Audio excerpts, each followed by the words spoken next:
Welcome back to Makeup Crimes with Vale.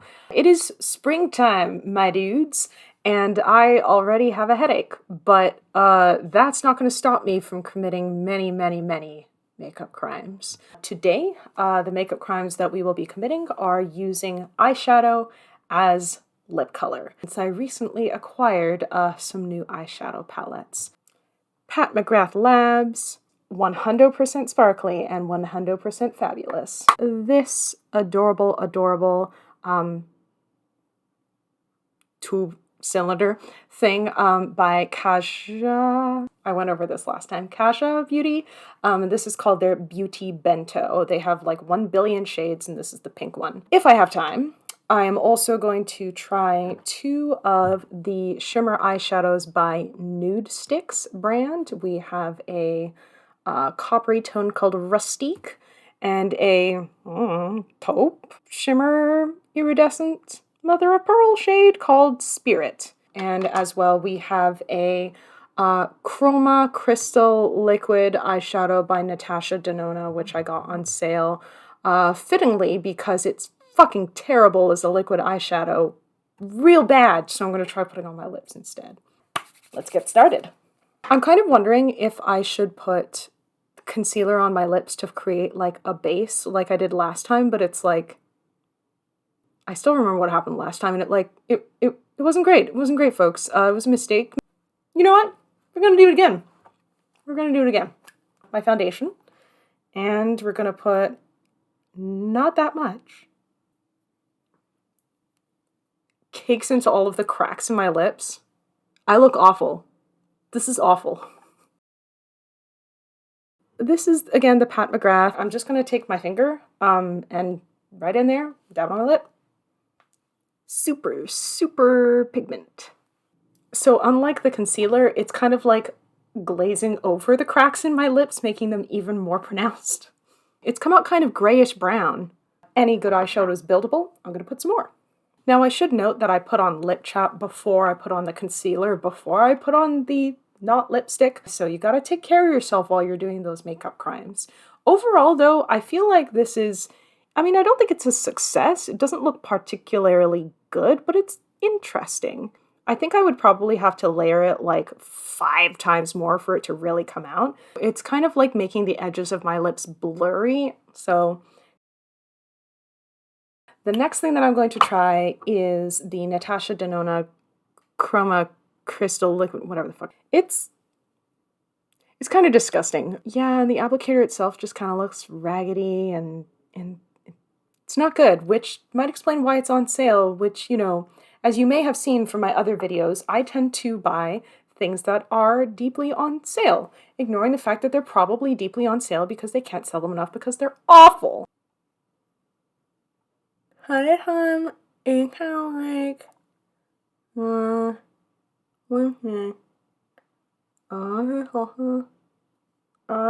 the applicator isn't the best. On top of that, I am also not the best at applying lipstick. But the color is pretty interesting. It's like brownish, plum purplish, with a pink and gold shimmer. It's really a neat color, and it's a shame that the formula sucks so much. Pretty messy, but it works as a lipstick. It's got like, it sticks to the lips, it goes on like a liquid and it dries to a powder because it's supposed to be an eyeshadow, not a lipstick. I feel my lips cracking already. So yeah, maybe it's like a success beauty-wise, but comfort-wise, that's a no.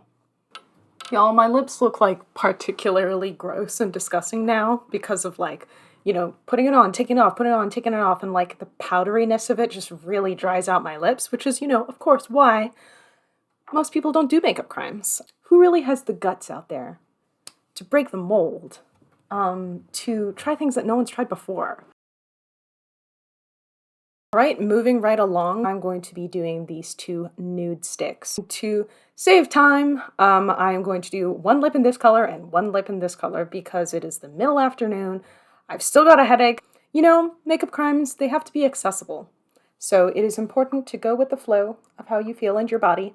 It goes on pretty well, even though I have not sharpened it in a very long time. Oh god, I still have like lipstick left over from the Natasha Denona one. Let me just take that off.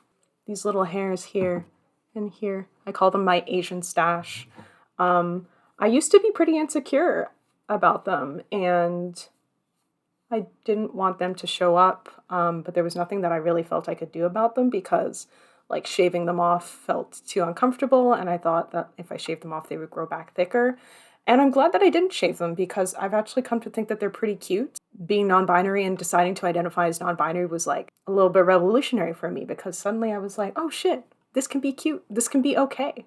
So the next one is this one, the liminal color that I really like, Spirit. Comes out as kind of like a purpley, grayish, taupey, shimmery. Like I said, it's hard to pin down color. And on the lips, it's even more sheer and hard to pin down. It might just be because of my particular color of like my natural lip color, but I wouldn't say it's the worst. Like, it goes on fairly easily because it's a cream, so it ends up being kind of like a creamy or a satiny lip color. I really don't know how long it's going to stay.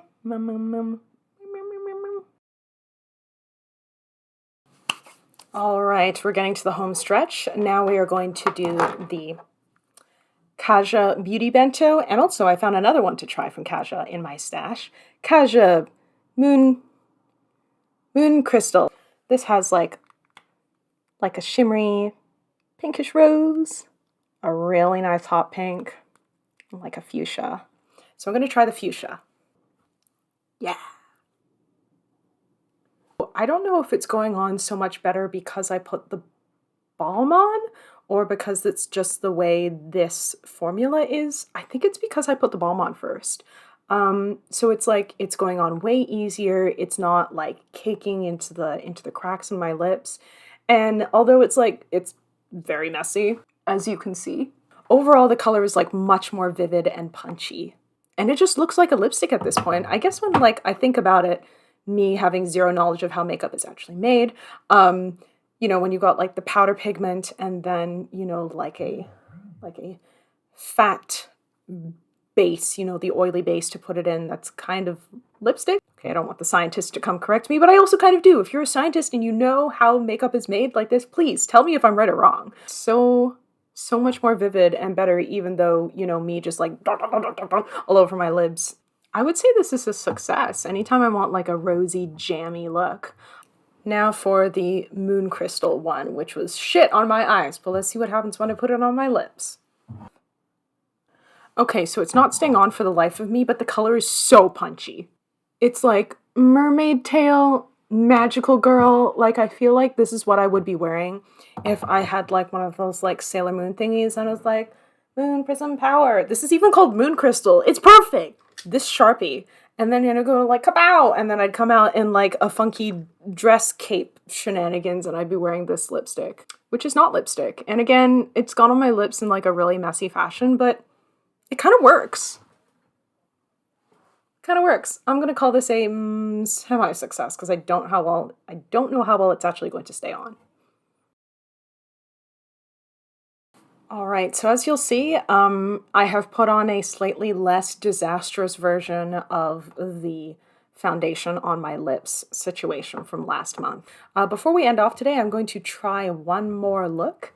Yeah, I'm going to tell you about another type of crime that I often commit, which is the crime of being a huge fucking weeb. Video games and anime are definitely not as maligned of a hobby as they were when I was a kid, but there's just like so much that's problematic about them that it still feels like a crime to enjoy them, you know? But I can't lie, you know, like anime, Japanese video games, more broadly like fantasy as a genre, it really did shape my sense of fashion and androgyny and gender play. Video games and anime, there would be like these like elegant, like feminine men, and I would be like, holy shit, like I want to be like them. But on the other hand, it was in Western fantasy, there would be like lady knights who had short hair and swords and shit. I fucking love that. So it's like on both sides of this like genre spectrum, there were people who were like fucking with gender And I really, really liked that. And basically, I think that my ultimate goal is to be like a fashion wizard, intimidatingly hot, hard to pin down when it comes to gender and aesthetics. Nyx Eyeliner Black that I got from the drugstore on clearance. And I'm going to do what I call the Shin Megami Tensei lip. This is a video game series from Japan. They all had like a certain, like really like bold and slick aesthetic, and everyone looked kind of androgynous. And they all had this lip design, how the artist did it, where the top lip was black and the bottom lip was, well, not really existent, and like bold, bold eyes. This is not as bad as I thought it would be, but I'm sure I'm fucking up the marker tip. Oh no, I got some on my bottom lip! Nay!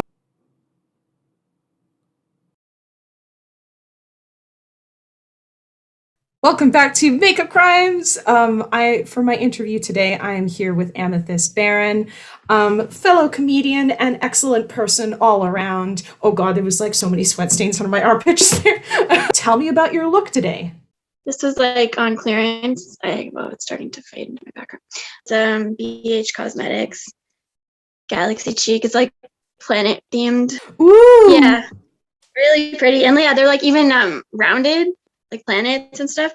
It's funny that like they don't have every planet on here. Uranus is notably absent, maybe because no one wants to put that on their eyes. Do they even have Pluto? Yeah, they do have Pluto. Oh my gosh. Well, that's controversial right there. I like how you showed the galaxy palette and it started blending in with your galaxy themed background. This is one of those why am I looking behind me? It's a virtual background. This is one of those you know how the city has like the hydro boxes, they let artists paint them. I'm finding like more recently, like in the past year and a bit, using cosmetic brands that sort of either center on like people of color or at least include them. You get so much better pigments. Like there's just so much stronger. Like I wore makeup in high school. I wore a lot of makeup. I spent a lot of time straightening my hair and just really doing a lot of getting ready. Like it took like almost 2 hours, and it really I put all that effort just to look like, to blend in as much as possible and just to look as normal as possible, to like, you know, correct all my blemishes and stuff. And it felt really like I had to, and I didn't feel, when I was in high school, like I didn't feel confident leaving the house without makeup, and it was really hard and annoying because I'm non-binary and AFAB. I think when I decided I was non-binary, I actually started to enjoy makeup more because it didn't feel like this like forced femininity. Yeah.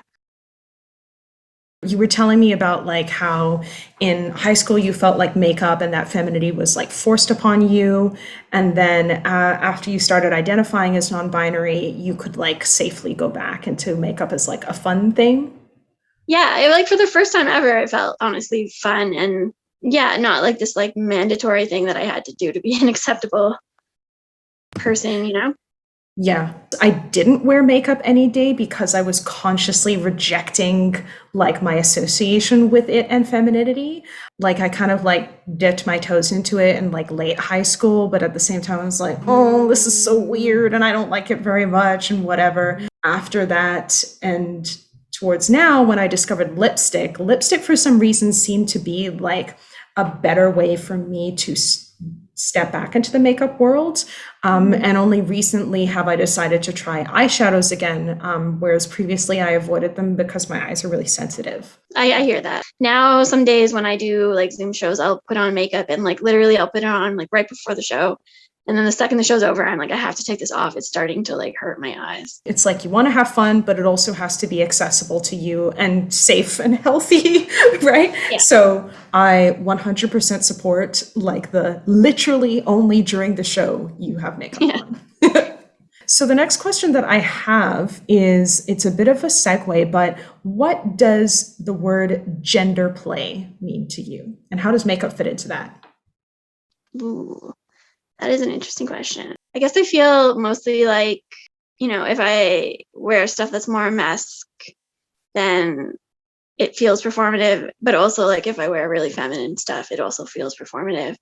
it does feel like playful though. Like, yeah, like before, like it felt like very much like mandatory. This feels very, very different and like a lot more fun, a lot more playful. You know, I've had like relatives tell me, oh, like you can't actually be non-binary because I see that you wear lipstick on Facebook sometimes. And I'm just Right. like, oh, Yeah.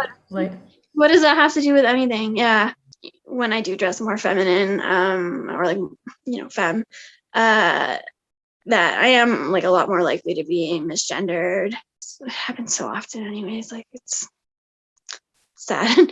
People have this weird idea like, oh, like if you're wearing makeup, then if you still like makeup, then you can't be non-binary. And I'm like, that's not true at all. I actually like makeup so much more now that I'm non-binary. exactly. Yeah. The non-binary conflict, or like the non-binary, like continually having to negotiate your relationship to masculinity and femininity and all of the stuff that's usually associated with those things. And sometimes like nothing really feels right in the way of Mhm. expression. So that stuff that you were saying before, it's like, you know, this feels performative, but also this does. So where do you sit that feels right? Which is a question that I think we have to keep on asking ourselves. I remember reading or hearing someone say that as a non-binary person, like you're kind of always in drag to some extent. Like it's, you know, whether you go, yeah, and I do feel like that. Like, I don't know. I really do. Yeah. Yeah, I do. that resonates so much with me. And because it was a thought that was on my mind like a few years ago when I was like trying to figure out how I wanted to express myself in terms of fashion and stuff. And I was like, you know, I feel bad about stuff because it all feels like drag. And that felt bad to me. But at the same time, it can also be kind of fun. Yeah. And I think it needed, like, I needed to feel more comfortable with myself in that liminal space, but Mhm. I also needed to shift my mindset a little bit and feel like everything is kind of playful, like you said. Yeah. Yeah. Yeah. For sure. What is your favorite type of makeup to put on? Is it eye stuff? Hmm.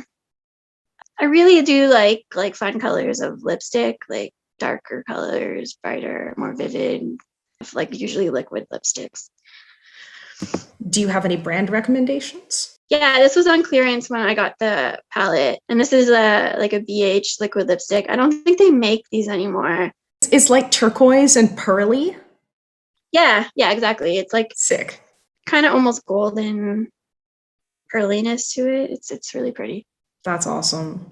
Actually, what you were saying was like, you know, you got some stuff and then you got some other stuff because it was on sale. I feel like I relate to that a lot because a lot of the makeup that I own, I buy on clearance at Yeah. Sephora. So by the time I'm doing these makeup crimes video, like for whatever they're worth, I'm like telling people it's like, so if you want to replicate this look, although I don't know why you would want to, all of this stuff is discontinued. My last question for you is if you could design a thing of makeup, like whatever, a lip color or an eyeshadow palette, what would it be? What would it look like? Ooh. Probably. Ooh, if I could do anything. I mean, I feel like if I could design things myself, it would probably be eyeshadow palettes because then I could do a bunch of colors. But definitely like stuff with gold, and I really love gold. I hated it for like most of my life, and that's only in the past like 6 years I really, really love it. Stuff with gold, lots of purple, like really vivid colors, but gold, Gold and purple, purple. turquoise, blue. Those Yeah. kinds of colors are really big with me.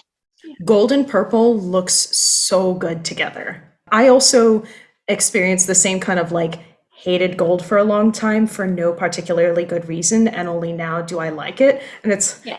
what we're hitting all sorts of similarities today on our interview. We even have similar necklaces. Check it out. Oh, my new thing too is I under like the waterline. I don't know if you can see it, but like for the waterline on my eyes, I did Yeah, like ColourPop makes these like really nice cream gel liner things.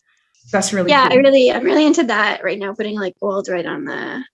Oh my god, ColourPop is a problem for me. I got to stop looking at their websites. I'm really bad with targeted ads. Like while I've been quarantining, I guess because I mean, and also like I've been sick with COVID. Yay, long haul COVID. I took a media studies course in high school, and it was very much like just reading Adbusters and stuff, and I was really into it, and I was like, fuck ads and stuff. I used to get so mad about ads everywhere, especially like in the washrooms, public washrooms. That makes me so mad. Like while you're sitting on the toilet, it makes me so mad that there's ads. But then like quarantine hit and I had to like stay in my house, and then now I'm just like clicking on every stupid targeted ad. And they're really getting to know me because I keep clicking on them. So they keep showing me stuff I really want. And I'm like, damn it, I want that. Yeah, I really wanted them to sponsor my Animal Crossing comedy show, No Smiles Ticket. They didn't respond to my PR thing, but hopefully one day, because they sponsored me, that would be amazing. There should be another Nook Smiles ticket very soon. I am very excited for the next Nook Smiles because it was flippin' adorable the first time that I went. And anyway, it's just so cute. It was very nice chatting with you. Stay looking as fabulous as makes sense for you. And I, hope that you can take this off right after we finish speaking so that it doesn't bother your eyes too much. Bye. Thank you. Take care. Bye. Yeah. So there you have it. The mildly spooky Shin Megami Tensei lip, coupled with whatever the fuck I've got going on here in my eyes. Listen, I'm new. I'm a newbie at eye makeup, and I put it on almost entirely with my ring finger. I am just gonna vibe with this look for a bit, and I hope you enjoyed the video and the kind of stuff that I had to say. Until my next segment, please go forth, do makeup crimes, and I'll see you again soon.